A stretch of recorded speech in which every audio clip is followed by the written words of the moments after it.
Hello दोस्तों, स्वागत है हमारे यूट्यूब चैनल एच टू संग्राम में। आप लोग का स्वागत है। आज की इस वीडियो हम लोग ब्रह्मांड और सौर मंडल के 101 महत्वपूर्ण क्वेश्चन देखने वाले हैं। यूनिवर्स एंड सोलर सिस्टम के 101 इंपॉर्टेंट क्वेश्चन हम लोग देखने वाले हैं आज की इस वीडियो में। आज हमारा प्रैक्टिस सेट नहीं है, आज हमारे ये कुछ इंपॉर्टेंट क्वेश्चन है जो कि आपका टॉपिक बाय टॉपिक इस तरह से वीडियोज आपको मिलती रहेंगे। ठीक है, तो आज का हमारा है ब्रह्मांड और सौर मंडल। ठीक है, तो चलिए शुरू करते हैं बिना किसी देरी के। चलिए पहले नंबर से हम लोग शुरुआत करते हैं। यहाँ से हम लोग 101 नंबर क्वेश्चन तक जाएंगे तो थोड़ा सा वीडियो लंबा बन सकता है, 30 मिनट तक का भी वीडियो आपका हो सकता है, तो लास्ट तक बने रहिएगा। चलिए तो शुरू करते हैं। चैनल पर नए होंगे तो सब्सक्राइब जरूर करिएगा। इसके पहले आरआरबी एनटीपीसी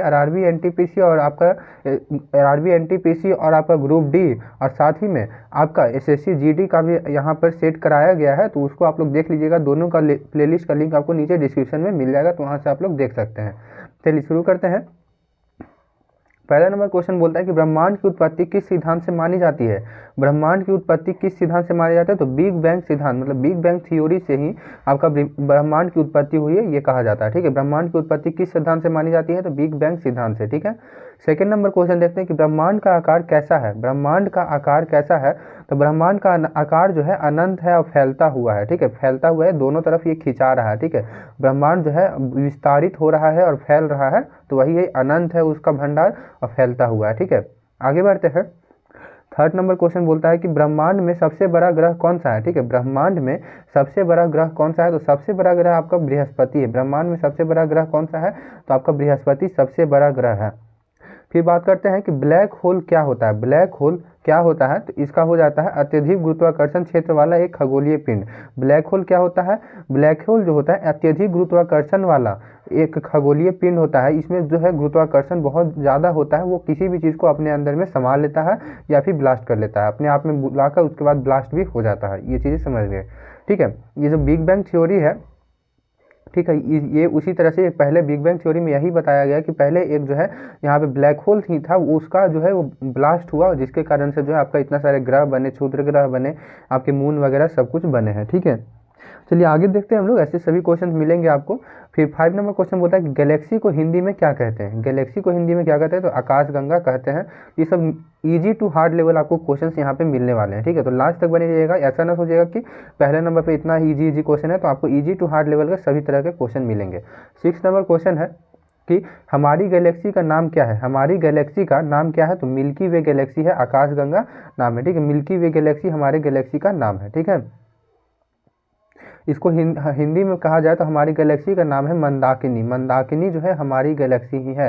इंग्लिश में मिल्की वे कहते हैं और मंदाकिनी हिंदी में बोलते हैं। ठीक है, आगे बढ़ते हैं। ब्रह्मांड में सबसे चमकीला तारा कौन सा है। ब्रह्मांड में सबसे चमकीला तारा कौन सा है, तो सीरियस जो है आपका ब्रह्मांड का सबसे चमकीला तारा है। आगे बढ़ते हैं कि सबसे निकटतम गैलेक्सी कौन सी है। सबसे निकटतम गैलेक्सी कौन सी है, तो एंड्रोमेडा गैलेक्सी। एंड्रोमेडा गैलेक्सी सबसे निकटतम गैलेक्सी है। तो किससे सबसे ज़्यादा निकटतम गैलेक्सी है, ये बताइए। तो ये एंड्रोमेडा गैलेक्सी जो है हमारी गैलेक्सी से सबसे निकटतम गैलेक्सी है, मतलब मिल्की वे गैलेक्सी से जो है ये सबसे निकटतम गैलेक्सी कौन सा है, तो एंड्रोमेडा गैलेक्सी है। ठीक है, चलिए आगे बढ़ते हैं कि ब्रह्मांड में प्रकाश की गति कितनी होती है। ब्रह्मांड में प्रकाश की गति कितनी होती है, तो 3 लाख किलोमीटर प्रति सेकंड। ठीक है, 3 लाख किलोमीटर प्रति सेकंड आपकी गति है कहाँ की, ब्रह्मांड की। आगे बढ़ते हैं कि सुपरनोवा क्या होता है। सुपरनोवा क्या होता है, तो एक विस्फोटित तारा होता है। सुपरनोवा क्या होता है, तो एक विस्फोटित तारा होता है। एक तारा है जो कि ब्लास्ट हो गया, जैसे कि रेड जाइंट बनता है, लाल दानव बनता है, उसके बाद वो ब्लास्ट होता है, तो उसी को सुपरनोवा उसी को कहते हैं। तो एक विस्फोटित तारा को सुपरनोवा कहते हैं। आगे बढ़ते हैं कि सौर मंडल का सबसे गर्म ग्रह कौन सा है। सौर मंडल का सबसे गर्म ग्रह कौन सा है, तो शुक्र आपका हो जाता है। ठीक है, शुक्र आपका जो है ऐसे आपका स्टैटिक्स टाइप से आपका एग्जाम में क्वेश्चन पूछने के बहुत चांस रहते हैं, 1-2 क्वेश्चन आपको मिल जाते हैं। ठीक है, तो इसलिए मैं ये क्वेश्चन करा रहा हूँ। तो सौर मंडल का सबसे गर्म ग्रह कौन सा है, तो शुक्र आपका सौर मंडल का सबसे गर्म ग्रह है। ठीक है, शुक्र। देखिए यहाँ पे ध्यान दीजिएगा, पहले यहाँ पे अगर सूरज है, 1 मिनट, जैसे कि यहाँ पे अगर सूरज है तो ये सूरज हो गया, तो यहाँ पे आपको रहेगा पहले नंबर पे बुध है, उसके बाद में शुक्र है। तो ये नहीं समझिएगा कि बुध जो है सामने है, सबसे पास में है, तो ये सबसे गर्म हो जाएगा, नहीं। शुक्र जो है ये सबसे ज़्यादा गर्म ग्रह हो जाता है। ठीक है, शुक्र सबसे ज़्यादा गर्म ग्रह इसलिए हो जाता है क्योंकि शुक्र के पास जो है एटमॉस्फेयर है, एटमॉस्फेयर में जो है इसका कार्बन डाइऑक्साइड बहुत ज़्यादा है। ठीक है, कार्बन डाइऑक्साइड इसके एटमॉस्फेयर में बहुत ज़्यादा है, जिसके कारण ये सूर्य का लाइट को पूरा, सूर्य के हीट को पूरा एब्जॉर्ब कर लेता है। आप लोग जानते होंगे कि कार्बन डाइऑक्साइड जो है हीट एब्जॉर्ब करता है, हीट एब्जॉर्ब करके ये अंदर में रख लेता है लेकिन बाहर नहीं भेजता है। ठीक है, इसीलिए ये जो शुक्र है आपका सबसे ज़्यादा गर्म हो जाता है। ठीक है, इसीलिए बोला है कि सौरमंडल का सबसे गर्म ग्रह कौन सा है, तो शुक्र आपका हो जाएगा, इसको याद रखिएगा। दूसरे नंबर पर आता है शुक्र। आगे बढ़ते हैं कि सौरमंडल में कितने ग्रह हैं। सौरमंडल में कितने ग्रह हैं, तो 8 ग्रह हैं आपके सौरमंडल में। कितने ग्रह हैं, तो 8 ग्रह हैं।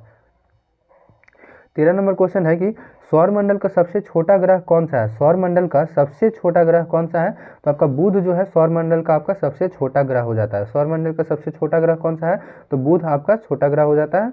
उसके बाद सौरमंडल का सबसे बड़ा ग्रह कौन सा है, तो बृहस्पति। ये चीज़ें हो गई थी। ठीक है, फिर बोलता है 15 नंबर क्वेश्चन कि सूर्य से सबसे दूर स्थित ग्रह कौन सा है। सूर्य से सबसे दूर स्थित ग्रह कौन सा है, तो नेपच्यून आपका यहाँ पे सबसे दूर स्थित ग्रह है। ठीक है, नेपच्यून को हिंदी में क्या बोलते हैं, तो वरुण बोलते हैं। ठीक है, वरुण जो है आपका सबसे दूर स्थित ग्रह है। ठीक है, नेपच्यून को हिंदी में क्या बोलेंगे, तो वरुण बोलेंगे। वरुण से पहले क्या आता है, तो अरुण आता है। ठीक है, अरुण से पहले क्या आता है, तो शनि आता है, उसके पहले बृहस्पति आता है। ठीक है, तो क्या क्रम होता है, एक बार क्रम मैं आपको बता देता हूँ। ये सूरज हो गया आपका, सूरज हो गया, यहाँ पे आपका बुध हो जाता है, बुध हो गया, याद रखिएगा बुध हो गया ये आपका। उसके बाद शुक्र हो गया, शुक्र हो गया, यहाँ पे आपका पृथ्वी हो जाएगा था, पृथ्वी। उसके बाद यहाँ पर चौथे नंबर पे आपका मंगल आता है। ठीक है, ये मंगल हो गया। फिर यहाँ पे आपको इतना सारा क्षुद्र ग्रह होते हैं। क्षुद्र ग्रह जानते हैं, छोटे छोटे ऐसे ये जो है गोल आकृति में घूमते रहते हैं चारों तरफ, सूर्य के पत्थर टाइप से रहते हैं। उल्का आप लोग समझ लीजिए कि क्षुद्र ग्रह उल्का पिंड होता है वो, जैसे कि यहाँ पर ये घूम रहा है ना, तो ये जो होता है आपका उल्का क्षुद्र ग्रह बोलते हैं। जब ये अपनी कक्षा छोड़ के पृथ्वी के या मंगल की तरफ आने लगता है तो उसको उल्का बोलते हैं, और जब पृथ्वी पर गिर जाता है या मंगल पर गिर जाता है तो उसको उल्का पिंड बोलते हैं। ठीक है, ये चीज़ें समझने वाली चीज़ है। ठीक है, तो ये चारों ग्रह जो है, ये चारों ग्रह जो है क्षुद्र ग्रह से शुरू के चारों ग्रह, ये जो है इनको हम लोग क्या कहते हैं, आंतरिक ग्रह कहते हैं। ये चीज़ याद रखिएगा कि आंतरिक ग्रह किसको कहते हैं, तो आंतरिक ग्रह आपका ये क्षुद्र ग्रह के पहले, सूरज के पहले जो 4 ग्रह हैं इनको आंतरिक ग्रह कहते हैं। अब उसके बाद क्षुद्र ग्रह आ गया, और क्षुद्र ग्रह के बाहर में यहाँ पे 4 ग्रह हैं। ठीक है, कितने ग्रह है, तो 4 ग्रह है आपका क्षुद्र ग्रह के बाहर में। एक मिनट थोड़ा सा बना देता हूँ अच्छा से। ये हो गया यहाँ पे 1 2 3 4, ये तो बता दिए थे। ठीक है, यहाँ से आपका 4 ग्रह और है। 4 ग्रह कौन है, तो पहला यहाँ पे बृहस्पति है, बृहस्पति है। उसके बाद यहाँ पर आपका आ जाता है शनि, आ जाता है शनि ग्रह। उसके बाद शनि के बाद आता है आपका अरुण ग्रह। उसके बाद यहाँ पे आता है वरुण ग्रह, अरुण आता है, उसके बाद वरुण आता है। ठीक है, अरुण ग्रह, वरुण ग्रह। तो ये जो अंदर के 4 ग्रह हैं इसको आंतरिक ग्रह बोलते हैं, और बाहर के जो 4 ग्रह हैं इनको हम लोग बाह्य ग्रह बोलते हैं। ये क्वेश्चन आपको पूछ देगा कि आंतरिक ग्रह, ये जैसे कि 4 ऑप्शन दे देगा। ठीक है, 4 ऑप्शन में 3 जो रहेगा आपका बाह्य ग्रह रहेंगे और 1 आंतरिक ग्रह रहेगा, तो बोलेगा कि इनमें से कौन सा जो है आंतरिक ग्रह है, तो आपको आंतरिक ग्रह को टिक करना होगा। ठीक है, अब ये भी बोल सकता है कि इनमें से कौन सा आपका बाह्य ग्रह नहीं है, तो आपको आंतरिक ग्रह वाला को टिक करना होगा। इस तरीके से आपका क्वेश्चन पूछा जाता है, तो इसको ध्यान में रखिए। तो बाह्य ग्रह में कौन कौन, तो आपको बृहस्पति हो जाता है, शनि हो जाता है, अरुण और वरुण हो जाता है। ठीक है, आंतरिक ग्रह में कौन कौन है, तो बुध हो गया, शुक्र हो गया, पृथ्वी हो गया, फिर मंगल हो गया। ठीक है, अगर बोला जाएगा कि आंतरिक और बाह्य ग्रह को बांटने वाले लास्ट के जो दो आपके ऑप्शन के अनुसार देखिए जाए, कि अगर पूछा जाएगा कि आपका बांटने वाला आंतरिक ग्रह और बाह्य ग्रह को तो कौन सा हो जाता है, तो पृथ्वी आपका हो जाएगा, मंगल हो जाता है और बृहस्पति हो जाता है। ठीक है, मंगल और बृहस्पति हो जाता है। ये मैंने शॉर्ट में आपको बता दिया है, आपको मोटा मोटी आइडिया लग गया होगा। चलिए तो शुरू करते हैं, आगे से बढ़ते हैं हम लोग यहाँ पे। तो सूर्य से सबसे दूर स्थित ग्रह कौन सा है, तो नेपच्यून हो जाएगा। नेपच्यून मतलब कि वरुण हो जाएगा। 16 नंबर क्वेश्चन देखते हैं कि सूर्य के सबसे पास कौन सा ग्रह है। सूर्य के सबसे पास कौन सा ग्रह है, तो बुध ग्रह आपका सूर्य के सबसे पास वाला ग्रह हो गया। ठीक है, 17 नंबर क्वेश्चन है कि किस ग्रह को सुंदर ग्रह कहा जाता है। किस ग्रह को सुंदर ग्रह कहा जाता है, तो आपको शुक्र को जो है सुंदर ग्रह कहा जाता है। भोर एवं सांझ का तारा। ठीक है, भोर एवं सांझ का तारा, इसको याद रखिएगा। भोर एवं सांझ का तारा किसको कहते हैं, शुक्र को कहते हैं। कभी कभी बुध भी अगर दे देता है कि बुध और शुक्र, ठीक है, बुध और शुक्र को आपका भोर एवं सांझ का तारा कहा जाता है। लेकिन ऑप्शन के अनुसार आप लोग देखिएगा, अगर शुक्र देता है तो शुक्र मारिएगा, बुध एवं शुक्र दोनों दे देता है तो दोनों मार दीजिएगा। ठीक है, एक साथ देगा बुध और शुक्र। फिर अदर ऑप्शन में 2 चीज रहेगा, अदर ऑप्शन में 2 करके रहेगा। तो बुध और शुक्र को क्या कहते हैं कि भोर एवं सांझ का तारा कहते हैं। चलिए 18 नंबर क्वेश्चन है कि कौन सा ग्रह अपनी धुरी पर सबसे तेजी से घूमता है, कौन सा ग्रह अपनी धुरी पर सबसे तेजी से घूमता है। तो बृहस्पति जो है आपका अपनी धुरी पर सबसे तेजी से घूमता है बृहस्पति। कौन? तो बृहस्पति। यहाँ से एक और क्वेश्चन पूछ दें कि कौन सा ग्रह अपने धुरी पर सबसे धीमी गति से घूमता है, सबसे धीमी गति से कौन सा ग्रह अपनी धुरी पर घूमता है। तो यहाँ पे कौन सा हो जाएगा, तो शुक्र ग्रह, शुक्र ग्रह जो है आपका सबसे धीमी गति से घूमता है। ठीक है, शुक्र ग्रह सबसे धीमी गति से घूमता है और सबसे तेजी से बृहस्पति ग्रह घूमता है। ठीक है, आगे बढ़ते हैं कि किस ग्रह के सबसे अधिक चंद्रमा है, किस ग्रह के सबसे अधिक चंद्रमा है। तो बृहस्पति ग्रह के सबसे अधिक चंद्रमा है 92 चंद्रमा, 92 चंद्रमा आपका बृहस्पति का है। ठीक है, तो किस ग्रह के सबसे अधिक चंद्रमा, चलिए चंद्रमा का थोड़ा सा डिस्कस कर लेते हैं। तो आपका बुध के पास और शुक्र के पास बिल्कुल एक भी चंद्रमा नहीं है, बुध और शुक्र के पास चंद्रमा नहीं है। वहीं अगर पृथ्वी की बात किया जाए तो पृथ्वी के पास एक चंद्रमा है, एक मून है। ठीक है, जो कि आप लोग जानते हैं। उसके बाद आपका शुक्र का बात किया जाए तो शुक्र का भी आपका जो है 2 है, सॉरी शुक्र नहीं, एक मिनट, ठीक है, शुक्र यहाँ पे पृथ्वी का 1 है, लेकिन यहाँ पे मंगल आ जाता है। ठीक है, मंगल का भी आपका 2 ग्रह है। ठीक है, 2 उपग्रह है, तो मंगल का 2 उपग्रह है, फिर बृहस्पति का यहाँ 92 है। इसी तरह से आगे बढ़ते जाइएगा तो आगे फिर है। ठीक है, वो सबका थोड़ा सा डाटा नहीं आ रहा है क्योंकि वो बहुत ज़्यादा है। ठीक है, आपका शनि हो गया, अरुण हो गया, वरुण हो गया, उसका थोड़ा सा ज़्यादा ग्रह है, तो उसको देखिए आगे मिलेगा आपको क्लास में। ठीक है, चलिए 20 नंबर क्वेश्चन है कि किस ग्रह को नीला ग्रह कहा जाता है। तो इजी सा क्वेश्चन है, पृथ्वी को नीला ग्रह कहा जाता है। नीला ग्रह क्यों कहा जाता है, क्योंकि यहाँ पृथ्वी पर पानी मौजूद है, वही पृथ्वी को आप अंतरिक्ष से देखिएगा तो वो नीला तरह से दिखाई देता है, इसलिए उसको नीला ग्रह कहते हैं। कि सूर्य किस गैस से बना है, अच्छा क्वेश्चन है, इंपॉर्टेंट क्वेश्चन है कि सूर्य किस गैस से बना है। तो हाइड्रोजन और हीलियम से आपका सूर्य बना है, हाइड्रोजन और हीलियम से क्या बना है, तो आपका सूर्य बना है। आगे बढ़ते हैं, तो हाइड्रोजन और हीलियम के क्या, तो हाइड्रोजन और हीलियम के संलयन से, क्या चीज़ से, तो संलयन से, हाइड्रोजन और हीलियम के संलयन से आपका सूर्य बना है। ठीक है, सूर्य किस गैस से बना है, तो हाइड्रोजन और हीलियम के संलयन से सूर्य बनता है, इसमें संलयन होता रहता है। ठीक है, फिर सूर्य की ऊर्जा किस प्रक्रिया से उत्पन्न होती है, सूर्य की ऊर्जा किस प्रक्रिया से उत्पन्न होती है। तो इस सूर्य की ऊर्जा देखिए नीचे वही चीज तो दे दिया कि नाभिकीय संलयन से, सूर्य की ऊर्जा जो है किस प्रक्रिया से उत्पन्न होती है, तो नाभिकीय संलयन से। सूर्य किस गैस से बना है, तो हाइड्रोजन और हीलियम से, और उसकी ऊर्जा किस प्रक्रिया से उत्पन्न होती है, तो नाभिकीय संलयन से होता है, न्यूक्लियर फ्यूजन से होता है। फिर 23 नंबर क्वेश्चन है कि सूर्य के प्रकाश को पृथ्वी तक पहुंचने में कितना समय लगता है, सूर्य के प्रकाश को पृथ्वी तक पहुंचने में कितना समय लगता है, तो 8 मिनट 20 सेकंड लगता है। कितना, तो 8 मिनट 20 सेकंड लगता है सूर्य के प्रकाश को पृथ्वी तक पहुंचने में। ठीक है, सूर्य की सतह पर तापमान कितना होता है, ये पूछा जा रहा है कि 24 नंबर क्वेश्चन कि सूर्य की सतह पर तापमान कितना होता है। तो लगभग आपका 5500 डिग्री सेल्सियस, कितना, तो 5500 डिग्री सेल्सियस आपका होता है सूर्य की सतह पर तापमान। फिर 25 नंबर क्वेश्चन है कि चंद्रमा पर वायुमंडल है या नहीं, मतलब चंद्रमा पर वायुमंडल है या नहीं। तो यहाँ पे हो जाएगा नहीं है। ठीक है, चंद्रमा पे आपका वायुमंडल नहीं है। अब बताइए पृथ्वी पर वायुमंडल है कि नहीं, पृथ्वी पर वायुमंडल है कि नहीं। तो बिल्कुल पृथ्वी पर तो वायुमंडल है ही, आप लोग तो जानते ही पृथ्वी पर वायुमंडल है। चलिए आगे बढ़ते हैं, 26 नंबर क्वेश्चन कि पृथ्वी और चंद्रमा के बीच औसत दूरी कितनी है, पृथ्वी और चंद्रमा के बीच औसत दूरी कितनी है।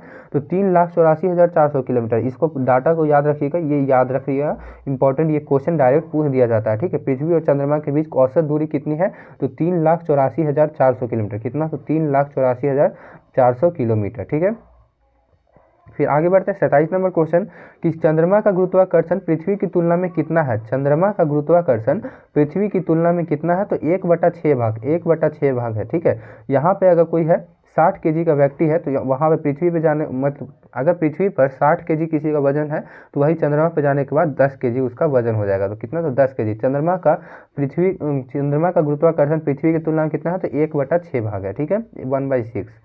28 नंबर क्वेश्चन है कि चंद्र ग्रहण कब होता है, चंद्र ग्रहण कब होता है। तो अच्छा कंसेप्ट है ये कि जब पृथ्वी सूर्य और चंद्रमा के बीच आ जाती है तो आपका चंद्र ग्रहण लग जाता है। ठीक है, चंद्र ग्रहण लग जाता है आपका, पृथ्वी जब है सूर्य और चंद्रमा के बीच में आ जाता है तब आपको यहाँ पे चंद्र ग्रहण लग जाता है। सूर्य ग्रहण कब लग जाता है, जब सूर्य ग्रहण कब लग जाता है, जब ये सन है, यहाँ पे आपको चंद्रमा आ जाता है और एक मिनट, हाँ, चंद्र ग्रहण कब लग रहा है यहाँ पे, तो पृथ्वी, जब पृथ्वी जो है, ये पृथ्वी जो है आपका सूर्य और चंद्रमा के बीच में आ जाती है तो आपका यहाँ पे चंद्र ग्रहण लग जाता है। ठीक है, चंद्र ग्रहण कब लगता है, तो जब पृथ्वी सूर्य और चंद्रमा के बीच आ जाती है। और वही जब आपका चंद्र ग्रहण हो गया।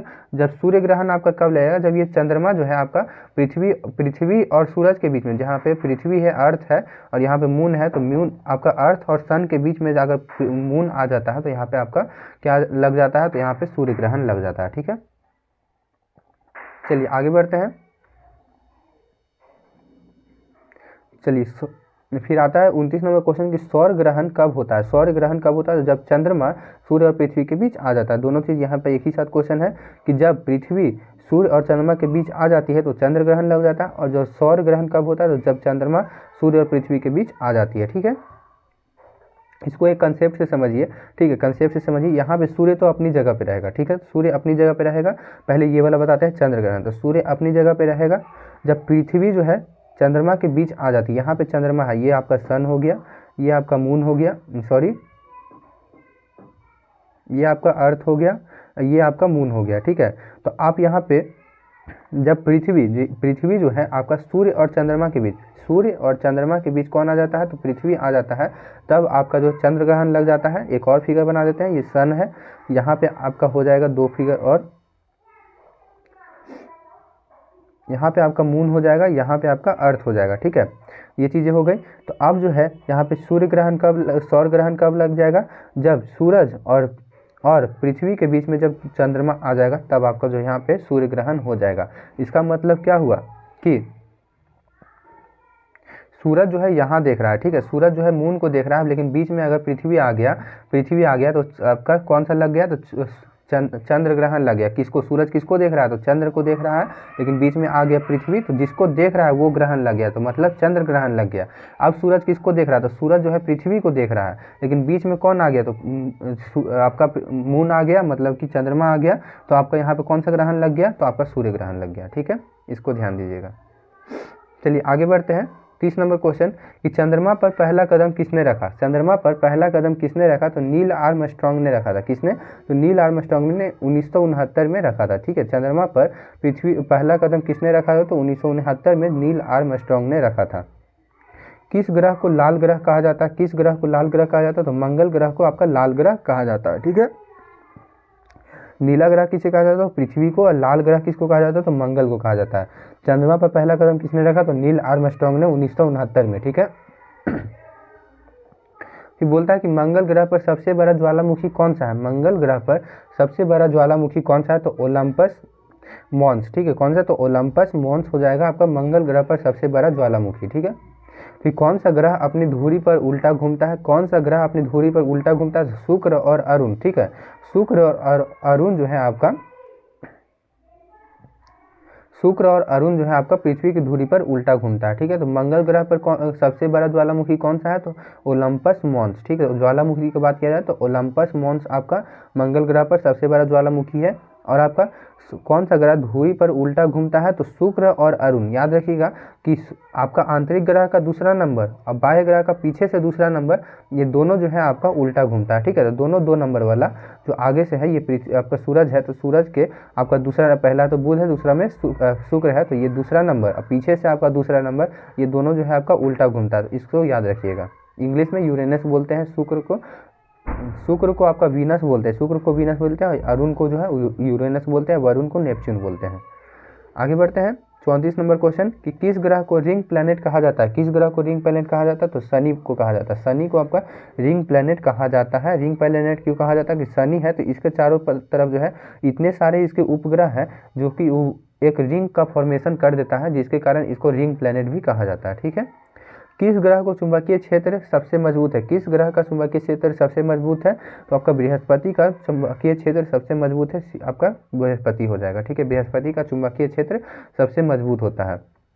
ये जो बृहस्पति है, ये बृहस्पति ही जो होता है बहुत सारा क्षुद्र ग्रह को जो है, क्षुद्र ग्रह जो आपका अंतरिक्ष में घूम रहा है उसको अपनी तरफ एक आकर्षित करते हुए रखा है, मतलब मेंटेनेंस में रखा हुआ है। और इधर जो यहाँ पे आपका मंगल है, इधर तरफ आपका बृहस्पति है, तो बृहस्पति जो है इसको खींच के रखा है, मंगल भी इसको खींच रहा है, इसीलिए इक्विलिब्रियम कंडीशन में है। कभी कभी ये जो है छूट के निकल जाता है। ठीक है, छूट के निकल जाता है, कभी कभी इधर भी चल जाता होगा। ठीक है। तो बृहस्पति का चुंबकीय क्षेत्र सबसे अधिक होता है, मजबूत होता है।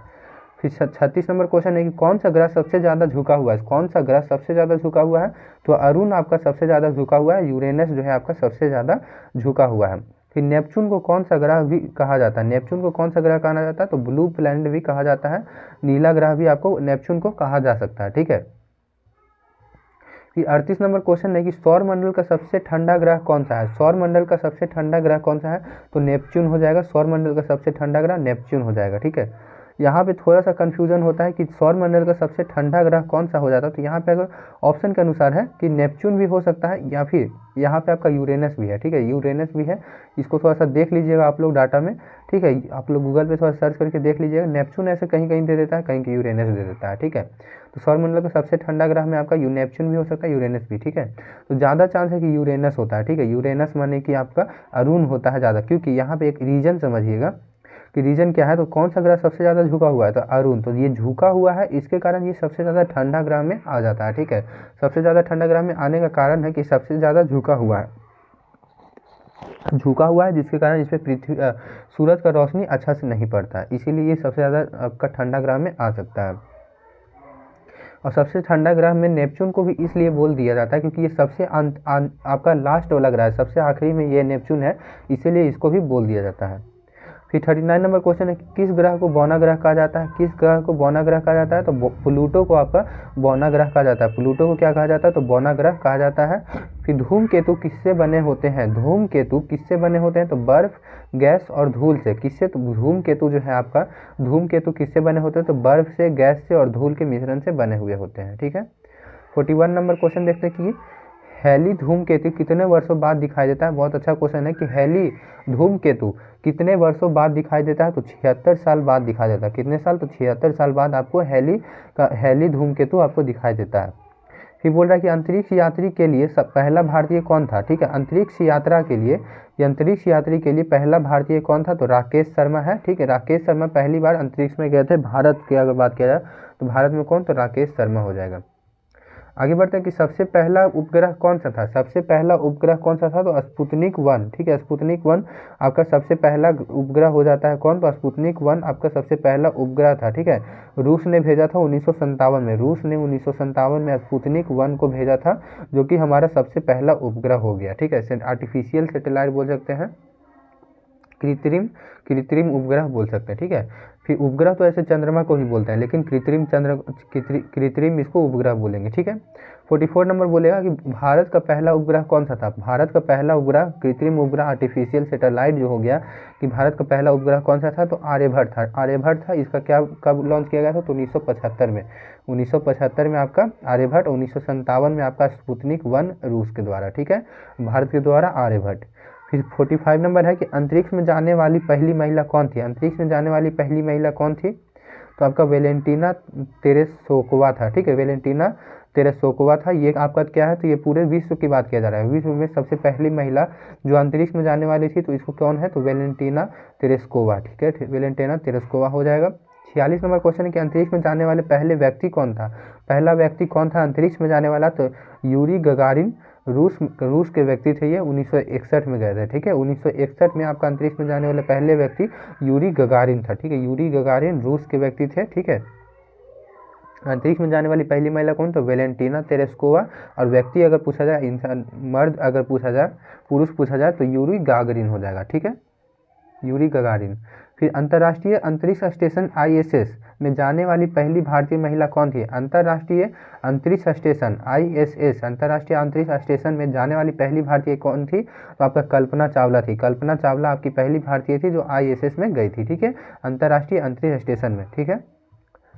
47 के बाद 48 नंबर क्वेश्चन है कि सबसे पहले मंगल ग्रह पर कौन सा रोवर भेजा गया था, सबसे पहले मंगल ग्रह पर कौन सा रोवर भेजा गया था, तो सोजर्नर 1997 में भेजा गया था। कब भेजा गया था, तो 1997 में सोजर्नर भेजा गया था। आपका मंगल ग्रह पर कौन सा रोवर भेजा गया था, तो सोजर्नर 1997 में। भारतीय अंतरिक्ष अनुसंधान संगठन ISRO की स्थापना कब हुई थी, ISRO की स्थापना कब हुई थी, भारतीय अंतरिक्ष अनुसंधान संगठन की स्थापना कब हुई थी, तो 1969 में हुआ था, ठीक है, 1969 में हुआ था आपका ISRO की स्थापना। फिर बोला जाता है 50 नंबर क्वेश्चन कि चंद्रयान 3 मिशन कब लॉन्च किया गया। चंद्रयान 3 कब लॉन्च किया गया, तो 14 जुलाई 2023। ये आपका करंट अफेयर टाइप से क्वेश्चन पूछ देगा कि 14 जुलाई 2023 में आपका क्या लॉन्च किया गया, तो चंद्रयान 3 लॉन्च किया गया है। ब्रह्मांड में सबसे बड़ा तारा कौन सा है, ब्रह्मांड में सबसे बड़ा तारा कौन सा है, तो युवाई स्कूटी। युवाई स्कूटी जो है ब्रह्मांड का सबसे बड़ा तारा है, ठीक है, सबसे बड़ा तारा युवाई स्कूटी हो जाएगा। 52 नंबर क्वेश्चन कि ब्रह्मांड का सबसे ठंडा स्थान कौन सा है, ब्रह्मांड का सबसे ठंडा स्थान कौन सा हो जाएगा। ब्रह्मांड का सबसे ठंडा स्थान है बोमरांग नेबुला। बोमरांग नेबुला जो है आपका -272 डिग्री सेल्सियस है इसका, तो ब्रह्मांड का सबसे ठंडा स्थान बोमरांग नेबुला, ठीक है। 53 नंबर क्वेश्चन है कि ब्रह्मांड में सबसे बड़ी ज्ञात गैलेक्सी कौन सी है। ब्रह्मांड में सबसे बड़ी ज्ञात गैलेक्सी कौन सी है, तो IC1101, ठीक है, IC1101 आपका ब्रह्मांड की सबसे बड़ी ज्ञात गैलेक्सी है, ठीक है। दोनों क्वेश्चन अच्छे से ध्यान में रखिएगा। बोला जा रहा है कि ब्रह्मांड का सबसे बड़ा तारा कौन सा है, तो युवाई स्कूटी। ब्रह्मांड का सबसे ठंडा स्थान कौन सा है, तो बोमरांग नेबुला। और ब्रह्मांड की सबसे बड़ी ज्ञात गैलेक्सी कौन सी है, तो IC1101, ठीक है, IC1101। फिर 54 नंबर क्वेश्चन कि ब्रह्मांड में सबसे पुरानी ज्ञात गैलेक्सी कौन सी है। सबसे पहली बोल सकते हैं सबसे पुरानी ज्ञात गैलेक्सी कौन सी है, तो आपका GNZ11, ठीक है, GNZ11 हो जाएगा, ठीक है। आपके बाद बात बोला जाता है कि क्वासर क्या होता है। क्वासर क्या होता है, तो अत्यधिक ऊर्जा उत्सर्जित करने वाला आकाशीय पिंड होता है। क्वासर क्या होता है, तो अत्यधिक ऊर्जा उत्सर्जित करने वाला आकाशीय पिंड को क्वासर कहते हैं। 56 नंबर क्वेश्चन है कि डार्क मैटर क्या है। डार्क मैटर क्या है, तो एक अदृश्य पदार्थ जो ब्रह्मांड के द्रव्यमान का एक बड़ा भाग बनाता है। एक अदृश्य पदार्थ है, डार्क मैटर क्या है, तो एक अदृश्य पदार्थ है जो ब्रह्मांड के द्रव्यमान को का एक बड़ा भाग बनाता है। सबसे बड़ा ज्ञात ब्लैक होल कौन सा है, सबसे बड़ा ज्ञात ब्लैक होल कौन सा है, तो टॉन 618। टॉन 618 सबसे बड़ा ज्ञात ब्लैक होल है। ब्लैक होल सबसे बड़ा ज्ञात ब्लैक होल टॉन 618 है। फिर आगे बढ़ते हैं 58 नंबर क्वेश्चन कि ब्रह्मांड में सबसे तेज घूमने वाला तारा कौन सा है, तो VFTS 102, ठीक है, VFTS 102 आपका ब्रह्मांड में सबसे तेज घूमने वाला तारा है, ठीक है। न्यूट्रॉन तारा क्या होता है, न्यूट्रॉन स्टार क्या होता है, तो अत्यधिक घनत्व वाला मृत तारा। अगर पूछ देगा कि अत्यधिक घनत्व वाला मृत तारा कौन सा है, तो न्यूट्रॉन तारा हो जाएगा, ठीक है। फिर है 60 नंबर क्वेश्चन की गामा रे बस्ट GRB क्या होता है, तो ब्रह्मांड में होने वाला सबसे ऊर्जावान विस्फोट। ब्रह्मांड में होने वाला सबसे ऊर्जावान विस्फोट आपका हो जाएगा, ठीक है। सौर मंडल में सबसे लंबा दिन किस ग्रह पर होता है। ये अच्छा क्वेश्चन, इंपॉर्टेंट क्वेश्चन है कि सौर मंडल में सबसे लंबा दिन किस ग्रह पर होता है, तो शुक्र पर 243 पृथ्वी दिवस का होता है, ठीक है, पृथ्वी दिवस का 243 दिन, ठीक है। जैसे कि पृथ्वी पर एक दिन जो होता है 24 घंटा को होता है, लेकिन यहाँ पे एक दिन जो होता है 243 दिन होता है, ठीक है। मतलब कि इसका चीज समझ रहे हैं कि सौर मंडल में सबसे लंबा दिन किस ग्रह पर होता है, तो शुक्र ग्रह पर होता है। मतलब कि आपका 243 पृथ्वी दिवस यहाँ पे बोला जा रहा है, 243 पृथ्वी दिवस, ठीक है। जब यहाँ पर पृथ्वी पर 243 दिन कंप्लीट होगा, 243 दिन कंप्लीट होगा, तो शुक्र पर एक दिन कंप्लीट होगा। ये इसका कहने का मतलब है कि पृथ्वी पर जब 243 दिन कंप्लीट होगा तो शुक्र पर एक दिन कंप्लीट होगा, ये बात कहने का मतलब है। फिर 62 नंबर क्वेश्चन है कि सौर मंडल में सबसे छोटा दिन किस ग्रह पर होता है। सौर मंडल पर सबसे छोटा दिन किस ग्रह पर होता है, तो बृहस्पति पर सबसे छोटा दिन होता है 9 घंटे 56 मिनट का। इसको तो आप लोगों को बताया था कि सबसे तेज घूमने वाला ग्रह कौन सा है, तो अपने अक्ष पर घूमने वाला ग्रह तो बृहस्पति हो जाता है, और सबसे धीरे घूमने वाला तो शुक्र हो जाएगा। तो सबसे अगर धीरे शुक्र घूम रहा है तो सबसे कम समय में आपका टाइम लेगा ये एक बार दिन होने में और एक बार रात होने में, तो ये शुक्र ही होगा। और सबसे जल्दी आपका हो जाता है बृहस्पति, ठीक है। तो 9 घंटे 56 मिनट, ये डाटा को याद रखिएगा, ठीक है।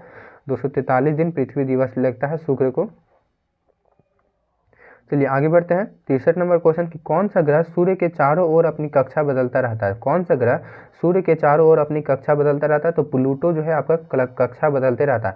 यही कारण है कि प्लूटो जो है यहाँ पे आपको ग्रहों की श्रेणी से बाहर हो गया, ठीक है, ग्रहों की श्रेणी से बाहर हो गया, इसको क्षुद्र ग्रह की श्रेणी में आ गया है प्लूटो, क्योंकि ये जो है कक्षा को काटता था। कोई भी जो ग्रह है, ये ग्रह है, ये जो है अपनी कक्षा को नहीं काटता है, कभी भी एक दूसरे की कक्षा को नहीं काटता है, लेकिन ये जो प्लूटो है ये कक्षा को काटता काटता था, किसी एक ग्रह की कक्षा को काटता था, इसीलिए इसको जो है बाहर कर दिया गया था। और ये जो प्लूटो है ये छोटा ग्रह भी है, ठीक है, प्लूटो जो है छोटा है। जैसे कि यहाँ पे मैं बता दूं कि यहाँ पे जो है आपका बुध हो गया, आपका शुक्र हो गया, यहाँ पे पृथ्वी हो गया, मंगल हो गया, तो ये जो है साइज बाय साइज आपका बड़ा होता जा रहा है, ठीक है, बड़ा हो रहा है। लेकिन और उसके बाद बृहस्पति हो गया, शनि हो गया, नेपच्यून हो गया, आपका यूरेनस हो गया, ये सारी चीज़ें जो है ये बड़ी होती जा रही है। लेकिन आपका बाह्य ग्रह बड़े बड़े बड़े जो ग्रह हैं वो बाह्य ग्रह में है, और छोटे छोटे ग्रह जो है आंतरिक ग्रह में है। लेकिन ये जो प्लूटो था, ये प्लूटो जो है आपका बाह्य ग्रह में छोटा सा एक ग्रह हो गया, लेकिन ये मैच नहीं कर रहा था, इसलिए इसको जो है ग्रह की श्रेणी से बाहर निकाल दिया गया। क्योंकि प्लूटो जो है ये छोटा था, ठीक है, तो छोटा होने के बाद ये आंतरिक ग्रह में अगर यहाँ पर रहता, आंतरिक ग्रह के पास कहीं पर, तो इसको एक तरह से मान लिया जाता। लेकिन इसका दो कारण यही हो गया कि ये छोटा भी है बहुत, और ये छोटा होने के साथ साथ बाह्य ग्रह में है, और प्लस दूसरा जो कारण है ये जो है दूसरे ग्रह की कक्षा को काटता था, दूसरे ग्रह की कक्षा को काटता था। इस कारण से भी इसको जो है ग्रहों की श्रेणी से बाहर निकाल दिया गया। क्योंकि और भी जितने 8 ग्रह हैं, ये 8 ग्रह कभी किसी के भी आपका कक्षा को काटता नहीं था, ठीक है। तो ये रीजन आप लोग को समझ में आ गया। तो प्लूटो जो है आप लोगों का किसका कक्षा बदलता है, तो प्लूटो आपका अपना कक्षा बदलते रहता है, ठीक है। फिर 64 नंबर क्वेश्चन की सौर मंडल में सबसे ज्यादा ज्वालामुखी किस ग्रह पर है। सौर मंडल में सबसे ज्यादा ज्वालामुखी किस ग्रह पर है, तो शुक्र ग्रह पर सबसे ज्यादा ज्वालामुखी है, याद रखिएगा। 65 नंबर है कि बृहस्पति के 4 प्रमुख चंद्रमा कौन से हैं। बृहस्पति के 4 प्रमुख चंद्रमा कौन कौन से हैं, तो आपका हो जाएगा आयो, यूरोपा, गैनीमेड और कैलिस्टो, ठीक है। यहाँ पे गैनीमेड जो है यह सबसे बड़ा है, ठीक है, सबसे बड़ा प्रमुख चंद्रमा कौन सा है, तो गैनीमेड आपका सबसे प्रमुख चंद्रमा है। सबसे बड़ा कौन सा होता है, तो गैनीमेड है। बाकी ये चारों याद रखिएगा, आयो, यूरोपा, गैनीमेड, कैलिस्टो, ये आपका हो जाएगा बृहस्पति का चंद्रमा, ठीक है। फिर 66 नंबर क्वेश्चन है कि सौरमंडल में सबसे अधिक ऊंचा पर्वत किस ग्रह पर स्थित है। सौरमंडल में सबसे अधिक ऊंचा पर्वत किस ग्रह पर स्थित है, तो मंगल पर स्थित है, ओलंपस मॉन्स, ठीक है, ओलंपस मॉन्स हो जाएगा, ठीक है। आगे बढ़ते हैं 67 नंबर क्वेश्चन पे 67 की सौरमंडल में सबसे गहरा घाटी क्षेत्र कौन सा है। सौरमंडल में सबसे गहरा घाटी क्षेत्र कौन सा है, तो वैलिस मेरिनेरिस, ठीक है। सौरमंडल में सबसे गहरा घाटी क्षेत्र कौन सा है, तो वैलिस मेरिनेरिस, ठीक है, वैलिस मेरिनेरिस, ठीक है, मंगल ग्रह पर ये मौजूद है, मंगल ग्रह पर मौजूद है। फिर सौरमंडल का सबसे बड़ा चंद्रमा कौन सा है। सौरमंडल पर सबसे बड़ा चंद्रमा कौन सा है, तो गैनीमेड, अभी बताया था कि गैनीमेड सबसे बड़ा चंद्रमा आपका सौरमंडल पे भी बोल सकते हैं, और बृहस्पति का भी चंद्रमा है ये, बृहस्पति का सबसे बड़ा चंद्रमा गैनीमेड, और सौरमंडल का भी गैनीमेड। फिर 69 नंबर क्वेश्चन है कि कौन सा ग्रह अपनी धुरी पर लगभग 90 डिग्री झुका हुआ है। तो अपनी धुरी पर लगभग 90 डिग्री कौन सा झुका हुआ है, तो अरुण, यूरेनस जो है आपका अपनी धुरी पर 90 डिग्री झुका हुआ है। पृथ्वी कितना झुकी हुई है, तो 23.5 डिग्री आपका पृथ्वी झुका हुआ है, 23.5 डिग्री पृथ्वी झुका हुआ है। फिर है कि पृथ्वी पर समुद्री ज्वार भाटा किस कारण से आता है। पृथ्वी पर समुद्री ज्वार भाटा किस कारण से आता है, तो चंद्रमा और सूर्य के गुरुत्वाकर्षण बल के कारण जो है आपका पृथ्वी पर समुद्री ज्वार भाटा आता है। फिर है कि सूर्य की उम्र कितनी है। सूर्य की उम्र कितनी है, तो ये लगभग 4.6 अरब वर्ष है, ठीक है, कितने, तो 4.6 अरब वर्ष आपका सूर्य की उम्र है, ठीक है। फिर है कि सूर्य का व्यास पृथ्वी के व्यास से कितना गुना बड़ा है। सूर्य का व्यास पृथ्वी के व्यास से कितना गुना बड़ा है, तो लगभग 109 गुना बड़ा है। सूर्य का व्यास मतलब सूर्य का डायमीटर पृथ्वी के डायमीटर से कितना गुना बड़ा है, तो 109 गुना बड़ा है, ठीक है। आगे बढ़ते हैं 73 नंबर क्वेश्चन की सूर्य का द्रव्यमान पूरे सौरमंडल के द्रव्यमान का कितना प्रतिशत है। सूर्य का द्रव्यमान पूरे सौरमंडल का द्रव्यमान का कितना प्रतिशत है, तो 99.8%। देख रहे हैं 99.8% जो है आपका सूर्य का ही द्रव्यमान है, ठीक है, पूरे सोलर सिस्टम का। फिर 74 नंबर क्वेश्चन है कि कौन सा ग्रह सूर्य के चारों ओर अपनी कक्षा में सबसे तेजी से घूमता है। कौन सा ग्रह जो है सूर्य के चारों तरफ, ये सूर्य है तो इसके चारों तरफ कौन सा ग्रह अपनी कक्षा में सबसे तेजी से घूमता है, तो बुध जो है आपका सबसे तेजी से घूमता है, ठीक है, बुध जो है आपका सबसे तेजी से घूमता है। फिर है कि कौन सा ग्रह सबसे धीमी गति से सूर्य की परिक्रमा करता है, तो नेपच्यून जो है आपका सबसे धीमी गति से 165 वर्ष में एक परिक्रमा करता है, ठीक है, 165 वर्ष में एक परिक्रमा करता है नेपच्यून, नेपच्यून जो है, ठीक है। आगे बढ़ते हैं कौन सा ग्रह सबसे चमकीला दिखता है। सबसे चमकीला कौन सा दिखता है, तो शुक्र ग्रह जो है आपका सबसे चमकीला दिखाता है। इसी को मैंने बोला था कि भोर एवं सांझ का तारा, तो शुक्र हो जाएगा सबसे चमकीला तारा। कौन सा हो जाएगा, तो शुक्र हो जाएगा सबसे चमकीला। आगे बढ़ते हैं कि चंद्रमा पर सबसे पहले कौन सा जानवर रोवर भेजा गया था, ठीक है, चंद्रमा पर सबसे पहले कौन सा रोवर भेजा गया था, तो लूना 2 भेजा गया था। कौन सा, तो लूना 2 भेजा गया था रूस के द्वारा, 1959 में भेजा गया था रूस के द्वारा, लूना 2 भेजा गया था। आगे बढ़ते हैं चंद्रमा की सतह को क्या कहा जाता है? चंद्रमा की सतह को रेगोलिथ कहा जाता है। क्या कहा जाता है? तो रेगोलिथ कहा जाता है। ये पूछा जा सकता है क्वेश्चन। फिर बोला जा रहा है चंद्रमा की सतह को रेगोलिथ कहा जाता है। कौन सा ग्रह रात में बिना टेलीस्कोप के सबसे स्पष्ट दिखाई देता है?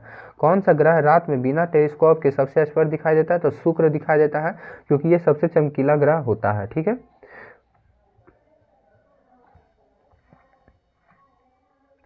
फिर बोलता है कि कौन सा ग्रह अंतरिक्ष में नीला दिखाई देता है? कौन सा ग्रह अंतरिक्ष से नीला दिखाई देता है? तो ये आपका हो जाएगा, दोनों हो जाता है। पृथ्वी और नेपच्यून जो है दोनों अंतरिक्ष से आपका नीला दिखाई देता है। हालांकि नेपच्यून का ऐसा पूरा क्लियर जो है आपका कलर नेपच्यून का नीला नहीं है, थोड़ा सा मिक्स कलर है, लेकिन नीला में आ जाता है। ठीक है, तो पृथ्वी और नेपच्यून जो है दोनों का कलर नीला आपका नीला दिखाई देता है अंतरिक्ष से। फिर 81 नंबर क्वेश्चन है कि अंतरिक्ष यात्री को अंतरिक्ष में वजनहीनता क्यों महसूस होती है? तो सूक्ष्म गुरुत्वाकर्षण मतलब माइक्रोग्रेविटी के कारण। ठीक है, उनको जो है अपनी वजनहीनता मतलब कि अपनी वजन में कमी का महसूस क्यों होती है? क्योंकि वहाँ पे गुरुत्वाकर्षण बहुत कम होता है पृथ्वी की तुलना में। फिर बोला जाए कि अंतरिक्ष में पहला मानव युक्त मिशन कौन सा था? ठीक है, अंतरिक्ष में पहला मानव युक्त मिशन कौन सा था? तो वोस्तक 1। ठीक है, वोस्तक 1 1961। ठीक है, वोस्तक 1 1961। फिर 83 नंबर क्वेश्चन कि भारत में पहला मंगल मिशन कब भेजा गया था?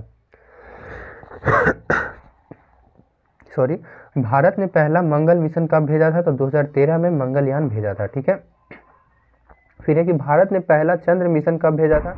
तो 2008 में चंद्रयान 1 के द्वारा भेजा गया था। 2008 में आपका भेजा गया था चंद्र मिशन। और मंगल मिशन कब? तो 2013 में मंगलयान भेजा गया था। फिर आगे बढ़ते हैं 85 नंबर क्वेश्चन, भारत का दूसरा चंद्र मिशन कौन सा था? भारत का दूसरा चंद्र मिशन कौन सा था? तो चंद्रयान 2। ठीक है, चंद्रयान 2 था। ठीक है, भारत का दूसरा चंद्र मिशन चंद्रयान 2 था, 2019 में भेजा गया था। चंद्रयान 1 को कब भेजा गया था? तो 2008 में भेजा गया था। ठीक है, चलिए आगे बढ़ते हैं कि भारत का पहला सूर्य मिशन कौन सा था? भारत का पहला सूर्य मिशन कौन सा था? तो आदित्य L1 2023। भारत का पहला सूर्य मिशन कौन सा था? तो आदित्य L1 2023 में भेजा गया था। ठीक है, आदित्य L1। आगे बढ़ते हैं, भारत की पहली अंतरिक्ष वेधशाला कौन सी है? ठीक है, बोला जा रहा है, एक मिनट, भारत की पहली अंतरिक्ष वेधशाला कौन सी है? तो एस्ट्रोट। ठीक है, एस्ट्रोसैट जो है 2015 में खुला था। ठीक है, वेधशाला कौन सी है? तो एस्ट्रोसैट हो जाएगा। ठीक है, आगे बढ़ते 88 नंबर क्वेश्चन की पहली बार चंद्रमा की सतह पर कदम रखने वाला दूसरा व्यक्ति कौन था? अच्छा क्वेश्चन है। चंद्रमा की सतह पर पहला व्यक्ति जो रखने वाला व्यक्ति है तो उसको तो आप लोग जानते हैं, नील आर्मस्ट्रांग। अगर दूसरा व्यक्ति पूछ देगा तो बज एल्ड्रिन। ठीक है, बज एल्ड्रिन आपका दूसरा व्यक्ति था। फिर है कि स्पेस एक्स किसके द्वारा स्थापित किया गया है? स्पेस एक्स किसके द्वारा स्थापित किया गया? तो एलन मस्क के द्वारा स्थापित किया गया है। फिर 90 नंबर क्वेश्चन है कि हबल स्पेस टेलीस्कोप को कब लॉन्च किया गया? तो 1990 में लॉन्च किया गया हबल स्पेस टेलीस्कोप को। कि भारत का पहला निजी उपग्रह कौन सा था? 91 है कि भारत का पहला निजी उपग्रह कौन सा था? तो विक्रम एस 2022। ठीक है, विक्रम एस 2022 आपका भारत का पहला निजी उपग्रह था। कौन सा? तो विक्रम एस 2022।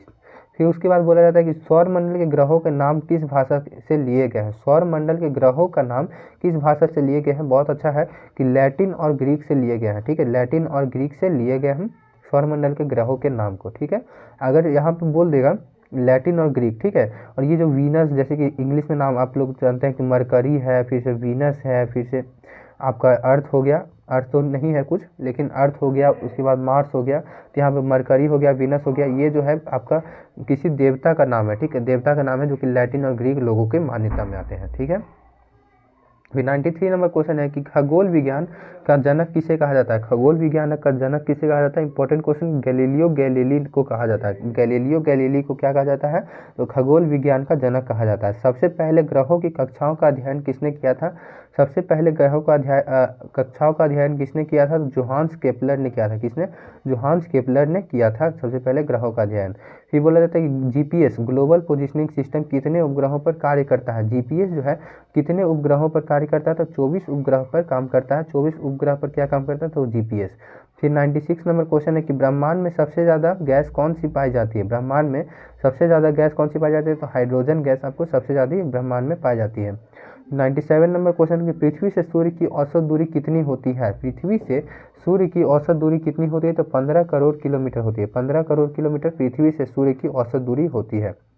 फिर 98 है कि पृथ्वी के वायुमंडल की सबसे ऊपरी परत कौन सी है? पृथ्वी के वायुमंडल की सबसे ऊपरी परत कौन सी है? तो एक्सोस्फीयर, ठीक है, सबसे ऊपरी पूछा जा रहा है तो एक्सोस्फीयर हो जाएगा, ठीक है। 98 का एक्सोस्फीयर, सबसे ऊपरी परत पृथ्वी का वायुमंडल का तो एक्सोस्फीयर। फिर 99 नंबर क्वेश्चन है कि सबसे पहला रेडियो टेलीस्कोप किसने बनाया, सबसे पहला रेडियो टेलीस्कोप किसने बनाया, तो कार्ल जेंस्की ने बनाया। किसने, तो कार्ल जेंस्की ने। फिर 100 नंबर लास्ट क्वेश्चन है, 100 नंबर की, सबसे पहले बिग बैंग थ्योरी किसने दी, सबसे पहले बिग बैंग थ्योरी किसने दी, तो जॉर्ज लेमेत्र, ठीक है, जॉर्ज लेमेत्रे ने दिया था। किसने, तो जॉर्ज लेमेत्रे ने सबसे पहले बिग बैंग थ्योरी को दिया था। लास्ट 101 नंबर क्वेश्चन है कि सबसे पहला ग्रह कौन सा था जिसे दूरबीन से देखा गया था, सबसे पहला ग्रह कौन सा था जिसे दूरबीन से देखा गया था, तो उसे शनि ग्रह, शनि ग्रह को सबसे पहला ग्रह है जिसको दूरबीन से देखा गया है। गैलीलियो गैलीली ने देखा था 1610 में देखा था, 1610 में देखा था गैलीलियो गैलीली ने देखा था आपका सबसे पहला ग्रह जो कि दूरबीन से देखा गया था, शनि ग्रह को देखा गया था 1610 में गैलीलियो गैलीली ने। गैलीलियो गैलीली को जो है खगोल विज्ञान का जनक माना जाता है, ठीक है, जनक कहा जाता है। ये क्वेश्चन यहाँ पे देखिएगा, ठीक है। हाँ, कि सबसे पहले ग्रहों की कक्षाओं का अध्ययन किसने किया था, तो केपलर ने किया था, केपलर ने किया था, जोहान्स केपलर ने किया था, ठीक है, जोहान्स केपलर ने किया था। तो दोनों क्वेश्चन ग्रहों की कक्षा का अध्ययन किया था, किसका, कक्षाओं का अध्ययन किसने किया था, जोहान्स केपलर ने किया था। लेकिन यहाँ पे अगर पूछा जाए कि आपका दूरबीन से किसने देखा था, तो दूरबीन से आपका गैलीलियो गैलीली ने देखा था। यहाँ से 101 क्वेश्चन हम लोग का यहाँ पे खगोल विज्ञान का आप लोग का कंप्लीट होता है। खगोल का यहाँ पे आपका 101 क्वेश्चन आपका ब्रह्मांड से कंप्लीट होता है, ठीक है। ऐसा नहीं है कि 101 क्वेश्चन ही बनते हैं, क्वेश्चंस तो और भी बहुत सारे, यहाँ से 500 क्वेश्चन अगर चाहें तो बना सकते हैं, लेकिन यहाँ से 500 क्वेश्चन का भी सीरीज लाऊंगा मैं, ठीक है। लेकिन यहाँ पे 101 क्वेश्चन जो है आपका इंपॉर्टेंट है, जो कि एग्जाम में आने की चांसेस रहते हैं, ठीक है, बहुत ज़्यादा पूछे जाते हैं, तो वो सारे क्वेश्चन यहाँ पर थे। चलिए मिलते हैं नेक्स्ट क्लास में। प्रैक्टिस सेट अगर करना होगा तो उसका प्लेलिस्ट का लिंक नीचे डिस्क्रिप्शन में है, तो वहाँ से देखकर आप लोग कर सकते हैं। मिलते हैं नेक्स्ट क्लास में, बाय, जय हिंद।